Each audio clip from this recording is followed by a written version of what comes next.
All right, so you're thinking about moving to Rocklin? Well, today we're going over my top 3 neighborhoods. Let's get into it.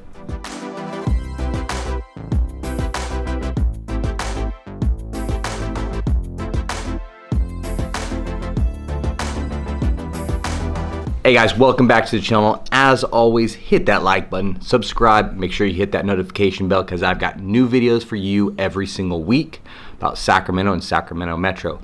Also, we are a group of realtors that would love to help you out buying or selling a property. So if you're enjoying these videos and you are looking for that future home, please reach out to us today. We got a 15-minute Zoom call up there, or you can just give us a call or text.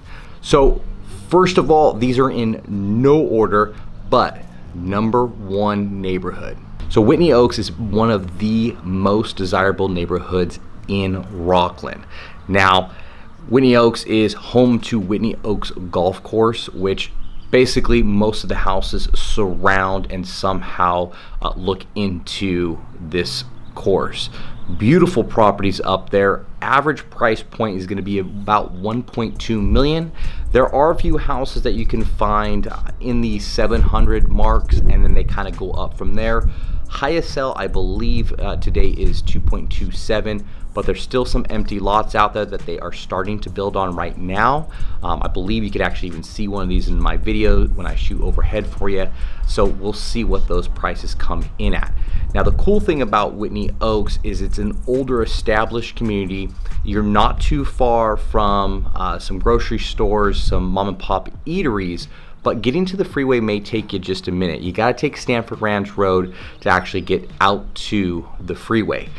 But if you want serenity, if you want a little bit enjoyment of wildlife when you look into your backyard, if you just like a beautiful golf course, you're gonna love it in Whitney Oaks. Now, we're in Rocklin, so of course all the schools here are A-rated. Also, we do have some private schools and some charter schools in the area as well. Now, other than price point, of course, because of the price point, we've got a lot of high-end homes, a lot of high-end finishes. Other than that, Whitney Oaks is also pretty cool because those walking trails are going to be a little bit hilly. You're going to get a little bit of a challenge when you're enjoying the neighborhood. I also do find that there is a really, even though these houses have some space between them, I do find that a lot of the neighbors really do get to know each other, and there is a sense of community there.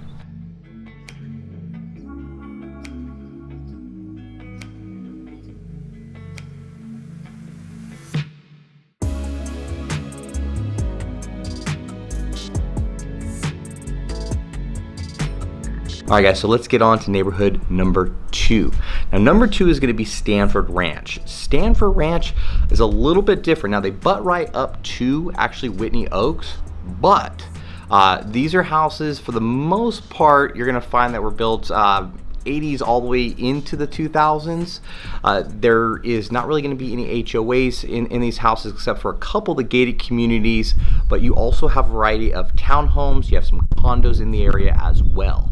Now, this is also home to Twin Oaks Park, which this is all basically about 4 or 5 diamond fields out there. You've got a playground, but I believe it's about 100 acres in total. There's a couple of little smaller parks around that you can enjoy, but on the weekends, that park really gets going. Also, you can see there's a school, elementary school, right next door. High school's not far, and of course, the middle school is right there as well. The other cool thing about this is that we're on a little bit flatter area, and because we're also in a more established neighborhood, you really get the feel of what the neighborhood is going to look like or continue to look like.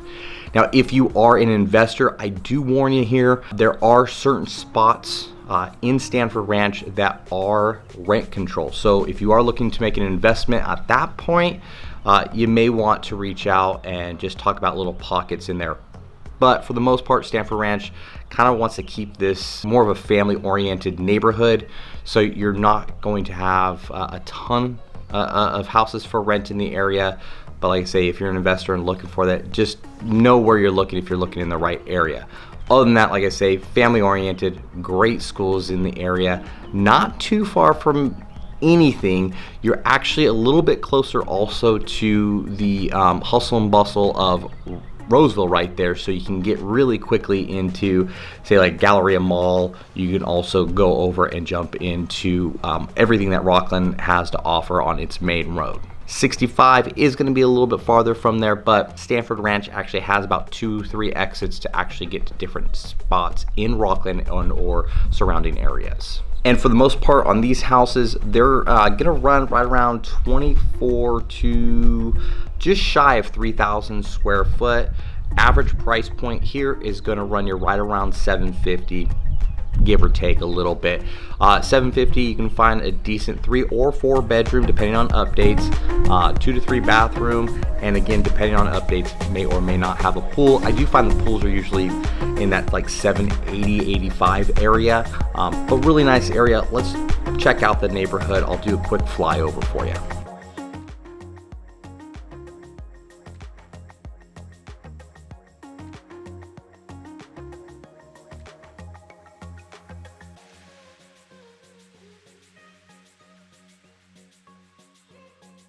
All right, guys, and last but not least, we're going to Whitney Ranch. We're actually filming that right now. You can see behind me the beautiful parks that they have here.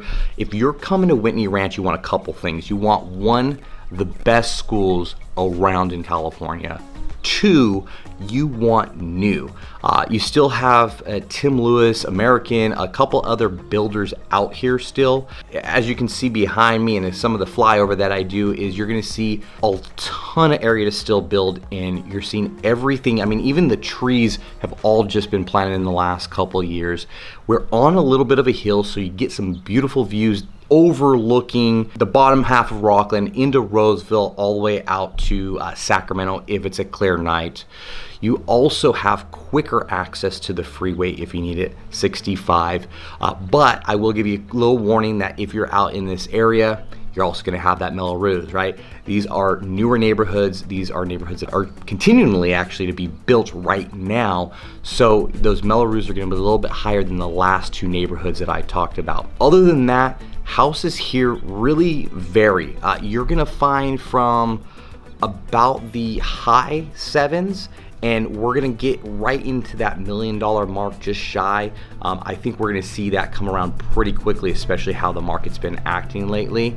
But you also have beautiful parks like the one behind me that have multi-levels. So we're actually sitting on the top level. There's a secondary level to this park here, and every park gives you a little bit something different. The other cool thing is the trails that are in this neighborhood. Because we are on a hill, there's hills and valleys.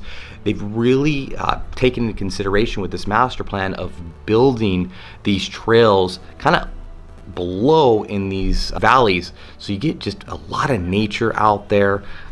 You get a lot of peace, even though you're still inside of these neighborhoods. You feel like you stepped into a different world. There's creeks that run throughout the whole community, and like I say, there's still a lot of building that's going on out here. Most of my clients that are moving out here, though, like I said, they want new. They want everything that you can ask for in a master plan community, from the amenities all the way to what's inside the house. Also, they have a huge clubhouse here.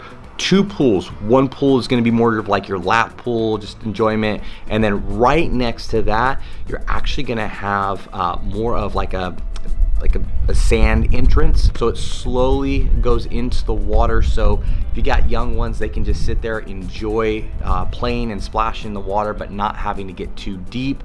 I would say 90% of the community is out there enjoying that, but these houses still have enough room for the price point that they're at, that if you don't want to get involved with the community pool, you can go ahead and have enough room to build a pool in your own backyard. Now, because they have that community pool, you do have some HOAs depending on where you're at, and you do have some Melroses that are involved here. And with those HOAs, rules and regulations, one thing that I just recently had was we had a client that was selling their house. The buyer actually wanted to buy a house in the neighborhood, but they ran a business out of the property. But what they did was they used the garage as storage for their business. Per the HOA, that is a big no-no. So unfortunately, we couldn't do the deal with them, but we quickly got back into contract and closed. But it's just something to know. If you're going to be looking out here, there are some rules and regulations through that HOA that you need to be aware of. They basically say that if you can park your car in the garage, please do. If you can't, or if you got excess cars, you can park them outside and or on the street. That's fine. There's no regulations against that. They just ask you to be courteous, of course, through the HOA. Other than that, guys, that's all I got. Those are my top 3. There's a couple neighborhoods around Rocklin that definitely have some honorable mentions, like Sunset, Whitney, and Mason Oaks, but my favorite 3 to take clients to are going to be these 3, just because, one, if you want brand new, we got you covered with Whitney Ranch. If you want luxury and serenity, you got Whitney Oaks. If you love golfing, you got Stanford Ranch or Whitney Oaks. Or if you want a house that's maybe a little bit more older, that has some character and also already has like a backyard with a pool or whatever else that you might want in it, then you want that Stanford Ranch. Hope you guys got everything you wanted out of it. Like I said, if you need to sell or buy, we're here for you. Just hit that 15-minute Zoom, or better yet, just go ahead and give me a call, and me and my team would love to help you guys out. We'll see you on the next one.